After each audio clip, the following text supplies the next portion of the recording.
Democrats in the media are now unloading all their nasty attacks on rising Trump White House star and new press secretary, Karoline. The View is in full-blown crisis mode, and this time it's not just another controversy. Rising political star Karoline Leavitt has shaken up the show with a shocking $800 million lawsuit, sending ripples through daytime television. Hosts Whoopi Goldberg, Joy Behar, and Sunny Hostin are reportedly scrambling behind the scenes, desperately pleading with Karoline to back down. But why? What exactly did they say that pushed Karoline to take such drastic legal action? Could this lawsuit mark the end of The View as we know it? Let's dive into the explosive details. Karoline Leavitt, the youngest ever White House press secretary under President Trump, is no stranger to media scrutiny. However, when The View targeted her with what she claims were defamatory remarks, she decided enough was enough. Rather than responding with social media posts or interviews, Karoline took decisive action. She filed an $800 million lawsuit against the show for defamation, slander, and malicious attacks aimed at ruining her career. This isn't just about hurt feelings, it's about holding people accountable. Karoline alleges that the hosts crossed ethical lines by spreading false information about her qualifications and character on live television. For a show that prides itself on empowering women, this lawsuit shines a light on contradictions in how conservative voices like Karoline are treated. As news of the lawsuit broke, reports began circulating that Whoopi, Joy, and Sunny were in full-blown panic mode behind closed doors. They're allegedly begging Karoline to settle quietly, hoping to avoid further damage to their reputations and the show's finances. But it's not just about saving face, it's about survival. If Karoline wins this case, it could lead to massive financial losses for the show, and possibly even personal liability for its hosts. Insiders claim tensions are running high on set, with blame shifting and finger-pointing becoming the norm. The controversy began during a heated segment on The View, when the hosts mocked Karoline's career and belittled her accomplishments. Joy Behar implied that Karoline's position was granted only because Donald Trump found her attractive, reducing her hard-earned achievements to superficial judgments. Well, listen. If you don't have anything to say, you blab. You just go on and on and on and on and on and on and on and on and on and on. Most divisive and disgusting speech that any president, certainly in my lifetime, has ever given. He essentially waged war on half of the country by saying that we are all a threat to democracy because we believe in putting America first. It's not radical to want to put your country and your own people first. It's not radical to want to have a strong border, a strong military, and to unleash the might of your own economy, not economies around the world. We have seen cultural Marxism trickling its way through every institution in this country. The public school system, the higher education university system, Hollywood, big tech, the corrupt mainstream media that I fought against in President Trump's White House are indoctrinating my generation of Americans into hating our country, hating one another based on race and gender and sex and all of this other BS, quite frankly. She's probably been put in there because according to Donald Trump, she's a 10. That's what it is. I want to be clear, though. It's not her first job. It was her first press briefing. She worked in the previous Trump administration. Whoopi Goldberg added fuel to the fire by suggesting that without wokeness, Karoline wouldn't even have a job. Meanwhile, Sunny Hostin dismissed her entire career as a result of privilege, rather than acknowledging her hard work or talent. For someone like Karoline, who has tirelessly worked to break barriers in politics, these comments weren't just offensive, they were damaging. Joy Behar's remark about Karoline being hired simply because she's a 10 sparked immediate backlash online. Critics accused Joy of hypocrisy for reducing a woman's success to her appearance while claiming to champion female empowerment. Social media erupted with outrage, with users pointing out how harmful such remarks can be for women in male-dominated fields like politics. One viral comment summed it up perfectly. The View says it supports women, unless they're conservative. This moment wasn't just embarrassing for Joy, it became a turning point in how the public perceived by View. Whoopi Goldberg didn't hold back, accusing Karoline of dismissing wokeness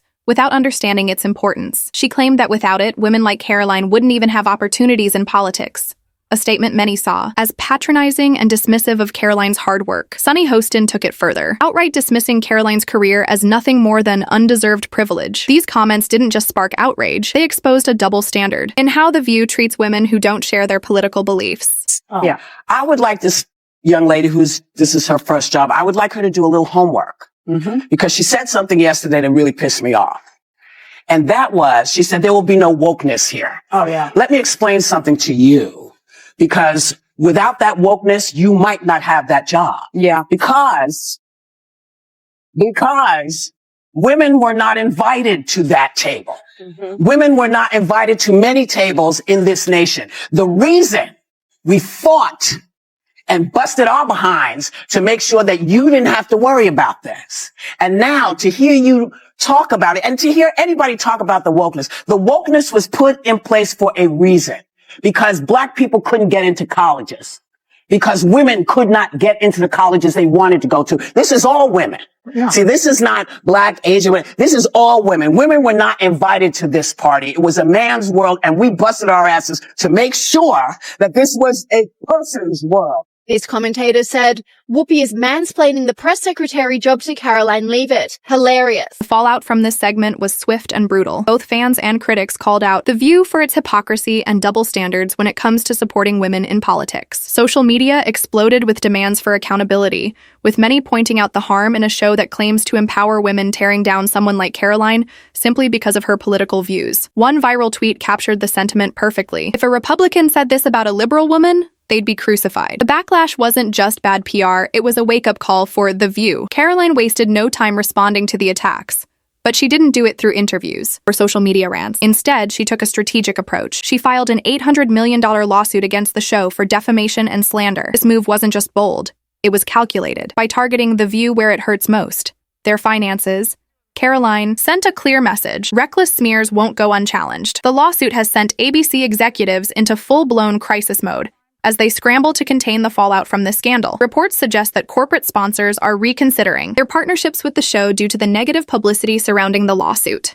If advertisers start pulling out in large numbers, it could spell disaster for the show's future, and ABC knows it. Voters do not agree with these despicable women on The View. They are wildly out of touch with the vast majority of Americans, and frankly, they should seek immediate help.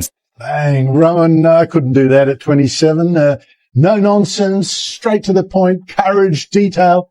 Isn't it rich that The View is saying she got the job based on looks when DEI is all about basic? The financial impact of Karoline Leavitt's lawsuit is already being felt behind the scenes at ABC. Reports indicate that some sponsors have begun pulling their ads from The View amid mounting public backlash against the show's hosts. For years, The View has thrived on controversy, but this time feels different. With corporate money at stake, even longtime supporters are beginning to question whether the show can survive this scandal. This lawsuit isn't just about Karoline. It's about holding the media accountable for reckless smears and misinformation disguised as entertainment. If Karoline wins this case, it could set a major precedent for how networks handle controversial content moving forward. For Karoline, this moment isn't only about defending herself. It's about standing up to a system that often silences conservative voices, while claiming to champion inclusivity and fairness. The View thought they could mock another conservative voice without consequences, but Karoline Leavitt proved them wrong in spectacular fashion. Her $800 million lawsuit is more than just a legal battle. It's a bold statement against media bias and hypocrisy. As this case unfolds, one thing is clear: whether or not The View survives this scandal will depend on how they address these allegations going forward, and whether audiences are willing to forgive them for what many see as an unforgivable misstep. Will this mark the end of The View as we know it, or will they find a way to recover from what could be their biggest crisis yet? Only time will tell. But one thing is certain: this story is far from over.